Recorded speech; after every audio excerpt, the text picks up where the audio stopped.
Fernan, what you have done is unforgivable. There is no excuse. But Father, those pagan dogs got the punishment they deserve. Those treacherous and sinful Indians. What I did to them will make sure that they will never dare attempt such a treacherous and sinful act again. You let yourself be guided by your impulses, and not your duty as a Christian. You have committed a sin by breaking the 5th commandment of God, which states, "Thou shalt not kill." I assure you that you will be reprimanded by a higher power than I can deal with you with. Jesus Christ, upon giving up his life for us, gave us a new law based on forgiveness, redemption, and love and compassion toward all other human beings. You cannot pretend that you are blind and unaware of this. The New Testament is clear in its doctrine. But please try to understand my wife's fault.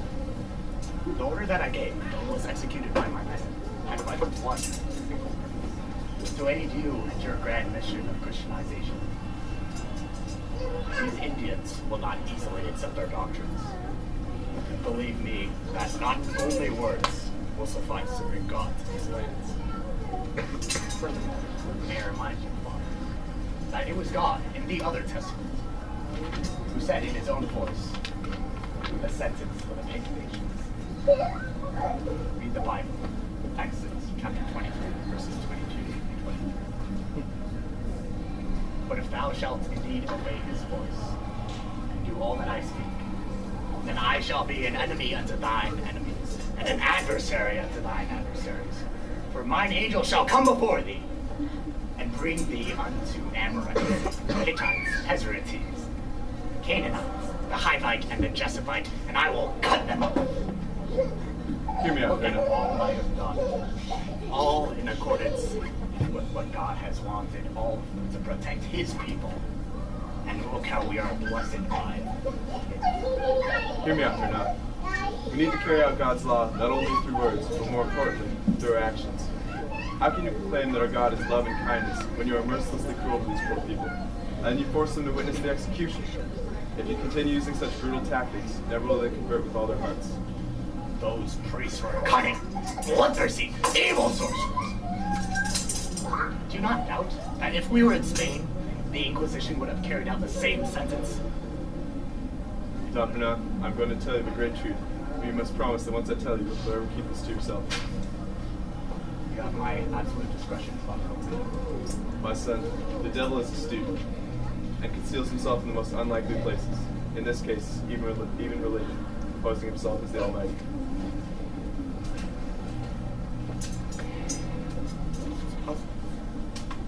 From what you say,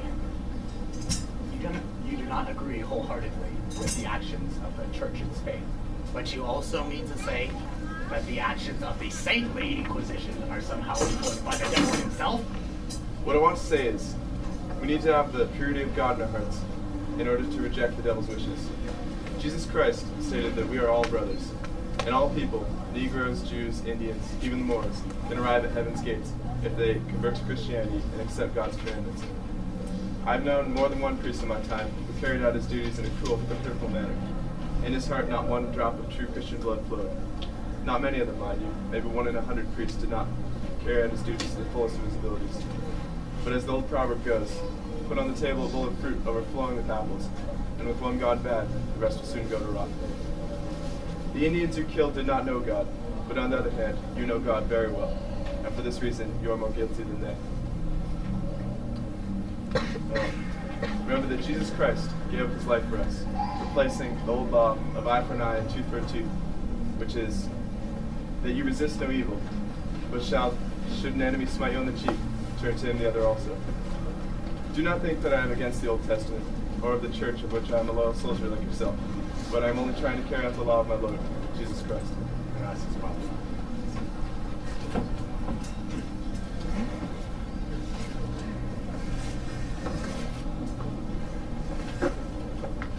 So, at this point, they are trapped inside the city. No escape. So what Cortez decides to do is, in the middle of the night, when he thinks the Aztecs are sleeping, take off over the bridges. He put a few trinkets of gold in his saddlebag, but he warned the other soldiers not to take a lot, because he knew the drawbridges has been cut off. They've been pulled up. But the rookies, the experts that just came from Cuba, hadn't seen so much gold in their entire lives. So they filled their saddlebags, their socks, pockets, everything with gold. So when they came to the parts of the bridge that had been cut off, they tried to swim across, and they went right down to the bottom of the lake and drowned, obviously, died. And so this is a picture right here of Cortez and La Malinche when they got to the mainland. At this point, La Malinche, Doña Marina, as he named her, the Christian name, was pregnant with the first mestizo child in the New World.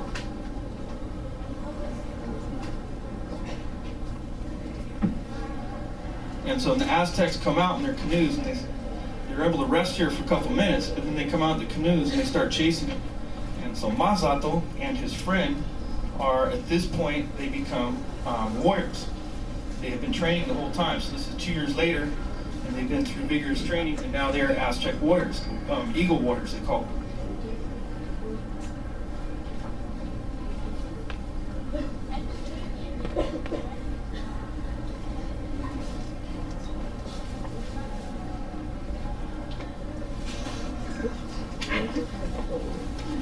Like I said, Mazato always suspected that they were not gods. He had seen them fall from their horses, and he saw the blood. He was afraid to express his sentiments, because if he were to tell his father, he'd be severely punished. Physical punishment, corporal punishment. And if he told Montezuma, he might get executed immediately. So he feels really bad about his friend's death. Ahora me pongo a dibujar estas palabras pintadas que tienen sangre y la pena de mi pueblo por causa del hombre blanco. Me encuentro con mucho remordimiento en mi corazón por no haberle dicho a mi padre o a mi maestro lo que pensaba sobre los extranjeros. Tal vez podría haber hecho algo. Ahora sé que tal vez mi indecisión fue la causa de la muerte de mi mejor amigo, Mixtli. Esta noche voy a subir a la gran pirámide a cantar una lamentación por mi amigo caído.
Viva los Mexica! Viva Mexico Tenochtitlan!